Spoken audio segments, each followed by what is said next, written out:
Dear students, our today's topic is conical pendulum. As we know that there are so many kinds of pendulum: conical pendulum, simple pendulum, seconds pendulum. Okay, so today we are going to learn something about the conical pendulum. What is conical pendulum? So a simple pendulum performs horizontal circle and form cone-like structure that is called as conical pendulum. Okay. Suppose any rigid suppose हम लोग यहाँ पे एक rigid support consider कर लेते हैं. This is the length of string. Okay,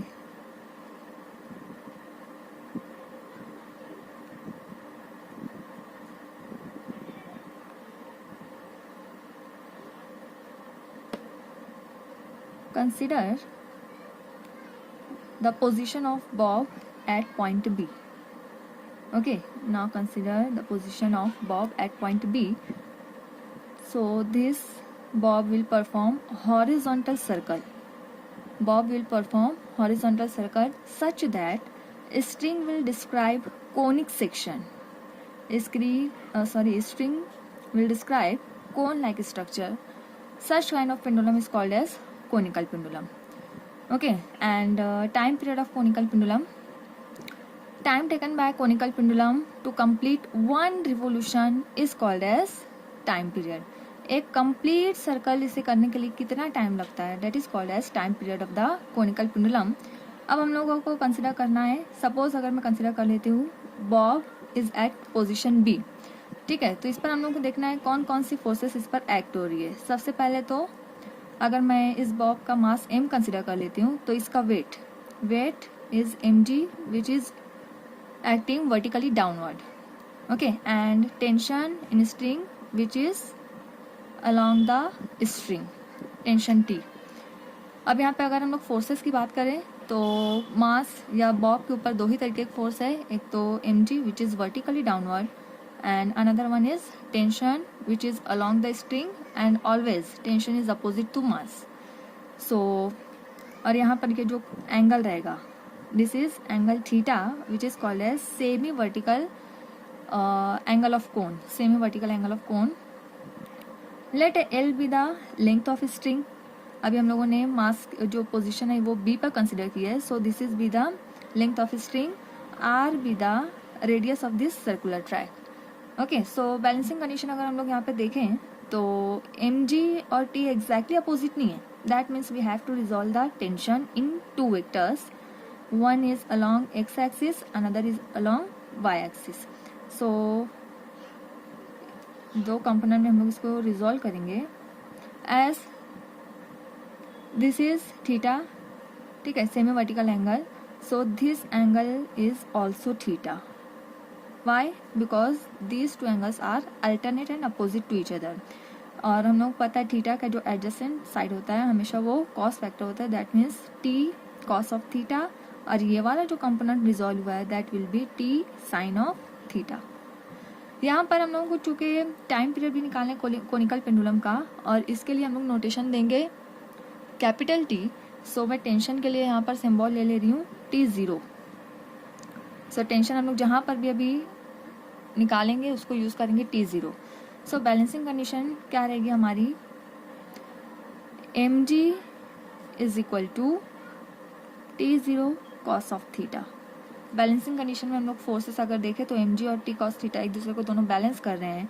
ना अगर यहाँ पे बॉब सर्कुलर मोशन परफॉर्म कर रहा है then what is essential here, centripetal force, and which is provided by T0 sine of theta. So centripetal force मैं यहाँ पे कंसिडर कर ले रही हूँ mr omega square. This is equal to T0 sine of theta. Give it as equation number 1, give it is equation number 2. Okay, now equation 2 को 1 से हम लोग यहाँ पे अगर डिवाइड करते हैं, divide equation 2 by equation 1. So it is mr omega square divided by mg. This is equal to T0 sine of theta, T0 sine of theta divided by T0 cos of theta. यहाँ से हम लोग देखिए कोई factor ऐसा जो cancel हो ठीक है, m get cancelled, t0 get cancelled. So remaining terms are r omega square divided by g. This is equal to sin theta upon cos theta. Okay, यहाँ से हम लोग ओमेगा इधर ही रखते हैं, बाकी टर्म्स इस साइड ले आते हैं. जी इधर डिवाइड कर रहा है, g sine of theta divided by r cos of theta. Okay, इस फिगर से हम लोग देखते हैं, यहाँ से हम लोग आर की वैल्यू निकालेंगे. As it is right angle triangle, theta यहाँ पर है हमारा, ये हमारा रेडियस है, this is length. So what is sine theta here? Sine of theta in this triangle is equal to opposite upon hypo, that means r upon l. So therefore r is equal to l cos of theta. Put this value here. So therefore omega square is equal to g sin of theta divided by what is value of r? l cos of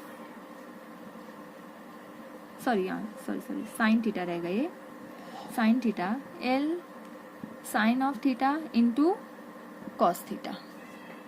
Sin theta get cancelled. That means omega square is equal to g divided by L cos of theta. ठीक है, हम लोगों को calculate करना है time period. What is relation between omega and time period. ठीक है, तो ओमेगा हम लोगों को चाहिए, omega is equal to square root of g upon L cos of theta. Okay, as we know that time period t is equal to twice pi upon omega. So it is equal to twice pi. Omega की value हमारी कितनी आई है? Omega is g upon L cos of theta. Now rewrite it, t is equal to twice pi. इस equation को हम लोग invert कर देते हैं. It is equal to L cos of theta divided by g. This is nothing but time period of conical pendulum. Now observe this equation. What is the dependence of time period? Okay. For a particular setup, g will be constant. G gravitational acceleration ये constant होता है throughout the universe. L for particular setup length of string will be same. Okay, so ये दोनों अगर हम लोग constant consider भी करते हैं, so time period is dependent on theta. And what is theta? Theta is semi vertical angle. ठीक है, so हमारा जो भी टाइम पीरियड रहेगा that is dependent on theta, that is angle. So this is conical pendulum.